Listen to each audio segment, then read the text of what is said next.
पहले तो आपसे रियल एस्टेट के बारे में सीखना है, जनरली स्पीकिंग, ठीक है? And let's divide it into points, ताकि 10 मिनट के अंदर एक 101 मिल जाए ऑडियंस को रियल एस्टेट के बारे में। Crash course. हाँ, ऑलमोस्ट क्रैश कोर्स। ठीक है।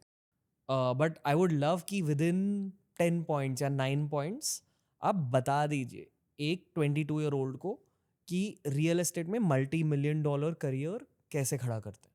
मान लो कोई लड़का या लड़की मुंबई, दिल्ली, जहाँ भी है, should they move to Dubai first and foremost?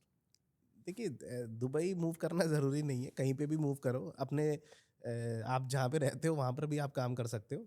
But हाँ, दुबई में बेटर अपॉर्चुनिटी है, ये सही बात है। बट कहीं पे भी आप जा सकते हो। मतलब राइट नाउ अगर मैं रियल एस्टेट के कॉन्टेक्स्ट में बात करूँ तो best in the world Dubai. Dubai, because Dubai का जो अब यूएई कह रहे हो या दुबई? UAE okay. मतलब कुछ लोग तो समझते हैं कि दुबई एक कंट्री है but UAE United Arab Emirates. क्यों, इसका लॉजिक क्या है वैसे? देखिए, लॉजिक ये है कि यहाँ पे जो पॉपुलेशन और सप्लाई का जो गैप है ना, वो बहुत बड़ा है। मतलब डिमांड सप्लाई का गैप बहुत बड़ा है, क्योंकि गवर्नेंस इतना स्ट्रांग है, लीडरशिप इज़ फिनोमिनल। तो इसकी वजह से ना लोग आते हैं यहाँ पे। पॉपुलेशन बढ़ रही है, लोगों को डिमांड ज़्यादा है, फाइनेंशियल सिटी बन रहा है धीरे धीरे दुबई। पहले हांगकांग, लंदन होता ही था, आज भी है, बट दुबई अब थोड़ा सा ज़्यादा हो गया है। तो लोग यहाँ पर ज़्यादा आ रहे हैं, ज़्यादा काम कर रहे हैं, वो रहते हैं यहाँ पर, फैमिली सेफ फील करती है, तो इसकी वजह से डिमांड इज़ वेरी हाई। और सबसे इम्पॉर्टेंट बात, जो यहाँ पर सप्लाई है वो इतनी फास्ट है, इतनी फास्ट है, इतनी फास्ट है, वो तब भी उस डिमांड को मीट नहीं कर पाती। For example? मतलब सिंपल है, अगर आज आपने कोई प्रोजेक्ट लॉन्च किया तो वो एक दिन में प्रोजेक्ट बिक गया। मतलब $1 बिलियन का प्रोजेक्ट एक दिन में बिक गया। ऐसा दुनिया के किसी वर्ल्ड में होता है क्या? जब आप 1 बिलियन का प्रोजेक्ट कह रहे हो, योर सेल वैल्यू मतलब 1 बिलियन की इन्वेंट्री, 1 बिलियन के अपार्टमेंट्स। ओके, एकदम बेसिक लेवल पे। हाँ। बेसिकली आप मान लो आपने एक बिल्डिंग खड़ा कर दिया, सारे फ्लैट्स बिक जाएंगे नहीं, एक दिन में। आपने बिल्डिंग खड़ा भी नहीं किया है अभी, तो बिल्डिंग की आपने फोटो दिखाई है कि ये प्लान है। ये प्लान है, वो प्लान ही बिक गया। वो बिल्डिंग तो डिलीवर हो रही है 3 साल में ना। और दुनिया भर से कस्टमर्स होते 200 देश, 200 कंट्रीज। हैं। आप दुबई आते हैं, how do you like Dubai? Love this favourite city in the world. आपने बोला ना फेवरेट। दुबई का जो इंफ्रास्ट्रक्चर है, आपको लगता है लंदन से बेहतर है? हाँ। लंदन का प्राइस पर स्क्वायर फीट दुबई से 5 गुना क्यों है? क्योंकि एक जर्नी है जो लंदन ने पूरी कर ली है, वो जर्नी दुबई को पूरी करनी है।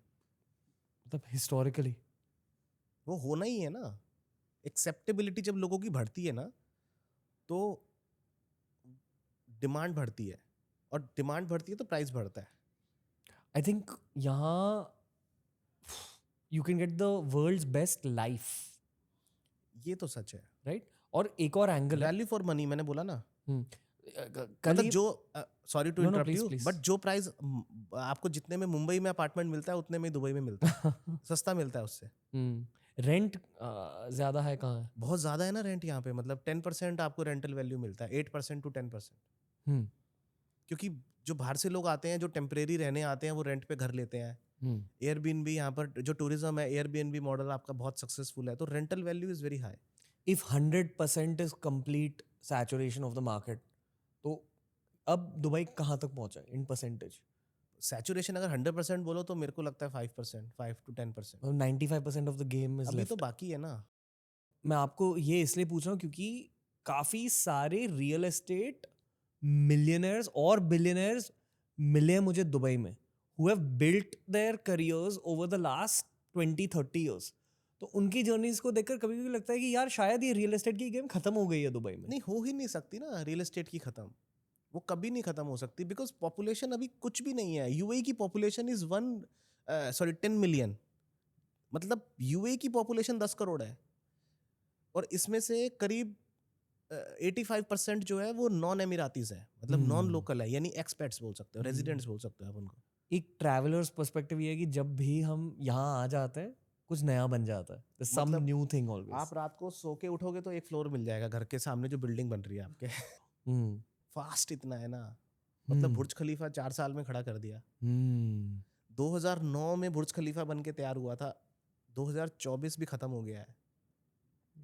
15 साल में आज तक कोई बिल्डिंग नहीं बन पाई।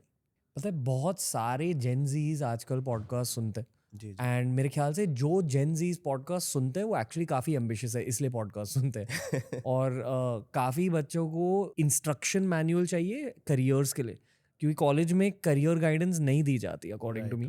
आई फील कि ऐसे कॉन्वर्सेशन से असली एजुकेशन मिल जाती है रियल वर्ल्ड की।